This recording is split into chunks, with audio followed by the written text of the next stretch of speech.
Relative motion का ये सबसे इनिशियल लेक्चर है और इस इनिशियल लेक्चर में हम रिलेटिव मोशन के कॉन्सेप्ट्स को समझेंगे, किस तरीके से रिलेटिव मोशन जो है होती है, किसी एब्जॉर्बर को क्या दिखाई देता है और किस तरीके से चीज़ें दिखाई देती है। और अगर कोई दो कार आ रही हैं एक दूसरे के सामने किसी वेलोसिटी से, तो उनकी वेलोसिटीज़ क्या, उनका अगर एक कार के रिस्पेक्ट में दूसरे कार की वेलोसिटी क्या होगी, इन सारी बातों की स्टडीज़ हम रिलेटिव मोशन के अंदर करते हैं। तो एक एग्जांपल के थ्रू हम रिलेटिव मोशन को समझने की कोशिश करते हैं।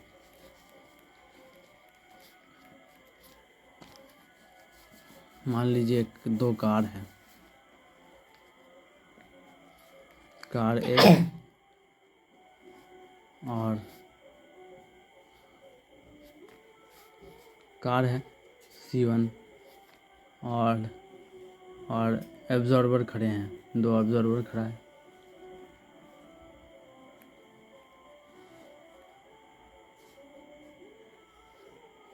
C और D, ठीक है। C और D दो ऑब्जर्वर खड़ा है और A और B दो ऑब्जर्वर है जो कि बस में बैठा हुआ है, बस में या मतलब कार में बैठा हुआ है।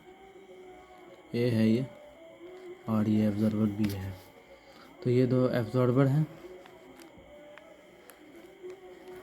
ये चल रहा है, ये कार चल रहा है। तो अब मुझे ये बताओ, अब मैं बताता हूँ कि C के रिस्पेक्ट में अगर देखा जाए, C के रिस्पेक्ट में अगर देखा जाए तो with respect to C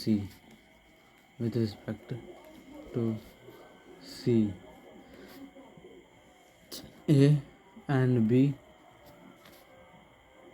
are moving। A और B जो है मूव कर रहे हैं, A और B मूव कर रहे हैं।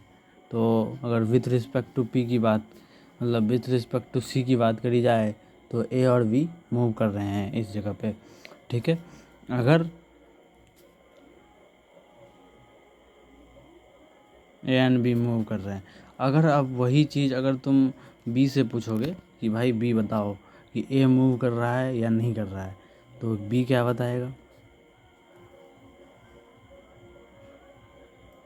With respect to B A is at rest, ठीक है।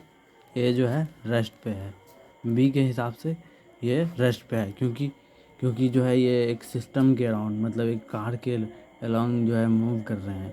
तो ये दोनों के दोनों जो है एक दूसरे को रेस्ट पे पा रहे हैं। अगर B से पूछा जाए कि A क्या मूव कर रहा है, तो वो बोलेगा नहीं, ये तो रेस्ट पे है। और A से पूछा जाए कि B क्या मूव कर रहा है, तो वो बोलेगा नहीं। अब मान ले एब्जॉर्बर A जो है C और D को एब्जॉर्ब करता है। Absorber A absorbs C and D are moving।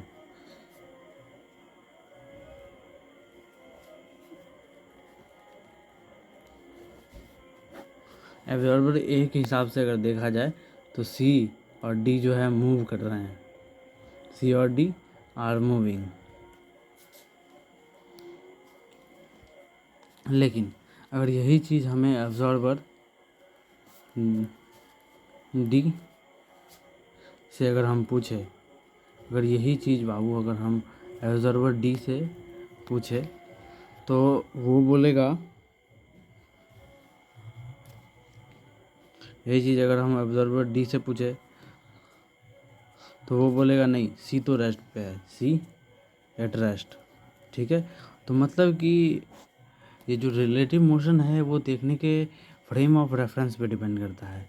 Frame of reference कैसी है, इस चीज़ पे डिपेंड करता है कि किसको क्या चीज़ दिखेगा, कौन मूविंग दिखेगा या कौन रेस्ट पे दिखेगा, ये फ्रेम ऑफ रेफरेंस पे डिपेंड करता है। जैसे कि A और B जो है मूविंग फ्रेम में थे, तो उनको लग रहा था कि वो रेस्ट पे हैं, वो क्योंकि वो सिस्टम के साथ खुद भी मूव कर रहे हैं, इस वजह से उनको लग रहा है कि वो रेस्ट पे हैं।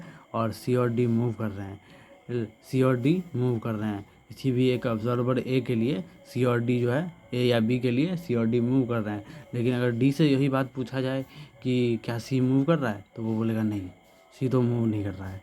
अगर सिमिलर चीज़ जो है सी और डी के हिसाब से, सी और डी जो है ज़मीन पे है, ग्राउंड पे है, तो वो देखेंगे कि ये जो है चल रहा है, ये कार जो है चल रहा है, लेकिन उसके हिसाब से अगर देखा जाए, अगर सी और डी के हिसाब से देखा जाए तो ये चल रहे हैं। और अगर बी से यही बात पूछी जाएगी कि बताओ बी क्या ए मूव कर रहा है, तो वो बोलेगा नहीं, क्योंकि वो खुद भी जो है उस जो नॉन इनर्शियल फ्रेम है ऑफ रेफरेंस है उसमें जो है वो मूव कर रहा है। ठीक है, तो हम अब आगे चलते हैं और कॉन्सेप्ट को ग्रास्प करते हैं, किस तरीके के कॉन्सेप्ट है। तो अब फ्रेम ऑफ रेफरेंस क्या चीज़ है ये समझो। फ्रेम ऑफ रेफरेंस कोई फिक्स्ड नहीं है, ऐसी चीज़ है कि अगर आप दौड़ रहे हैं और पेड़ को आप दौड़ते हुए अगर आप पेड़ या किसी भी चीज़ को देखते होंगे, तो आपको दिखाई देता होगा कि पेड़ जो है पीछे जा रही है। ठीक है, पेड़ जो है पीछे जा रही है। या आप कभी जब किसी वाहन में यात्रा कर रहे होते हैं, तब भी आपको दिखती है कि पेड़, अगल बगल की जो ज़मीन है वो पीछे जा रही है, ऐसा आपको प्रतीत होता है। तो इसी चीज़ को जो है रिलेटिव मोशन कहा जाता है। हर एक ऑब्जेक्ट जो है रिलेटिव मोशन में, अगर खुद के रिलेटिव में देखा जाए तो वो रेस्ट पे रहता है।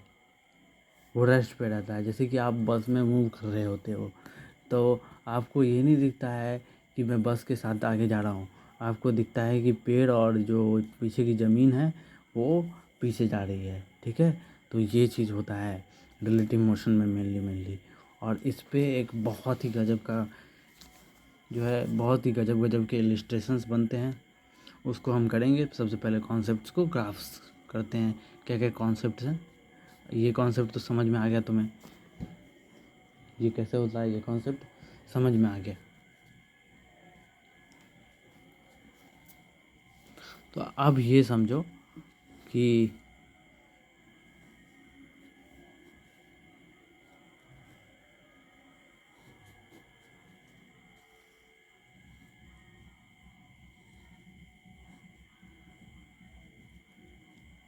मान लो ये v वेलोसिटी से जो है आगे जा रहा है, और पेड़ तो एकदम स्टे ऑन एट रेस्ट, पेड़ जो है स्टे रेस्ट पे है, और ये v वेलोसिटी से जा रहा है, तो इसके हिसाब से ये खुद के लिए जो है रेस्ट पे है।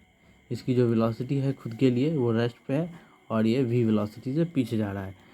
तो मतलब कि किसी भी को अगर एब्जॉर्ब कर रहे हो, तो एक ही चीज़ समझ लो कि कोई पार्टिकल या कोई बॉडी, ठीक है, कोई बॉडी अगर खुद के रिस्पेक्ट में खुद को एब्जॉर्ब करेगा, तो वो हमेशा पाएगा ज़ीरो।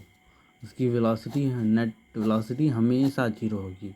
ठीक है, खुद के रिस्पेक्ट में अगर खुद को वो एब्जॉर्ब कर रहा है, तो वो हमेशा अपनी वेलोसिटी को ज़ीरो पाएगा।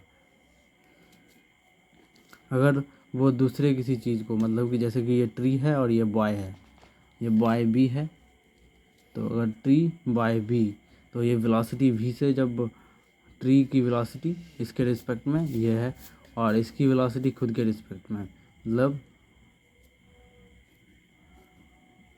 खुद के रिस्पेक्ट में बाय एब्जॉर्बर है, बिकॉज ऑफ कि बाय एब्जॉर्बर है, तो इसकी वेलोसिटी जो है खुद के रिस्पेक्ट में जीरो हो जाएगी।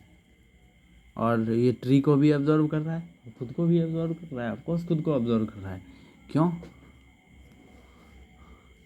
क्योंकि जिस इंस्टांट पे वो देख रहा है, तो वो खुद को रेस्ट पे पा रहा है। ठीक है, उस टाइम ऑफ इंस्टांट के लिए वो खुद को रेस्ट पे पा रहा है। तो अगर उसके हिसाब से सोचा जाए तो ये जो ट्री है वो नेगेटिव वेलोसिटी, मतलब -v से पीछे जाता हुआ इसको दिखाई देगा।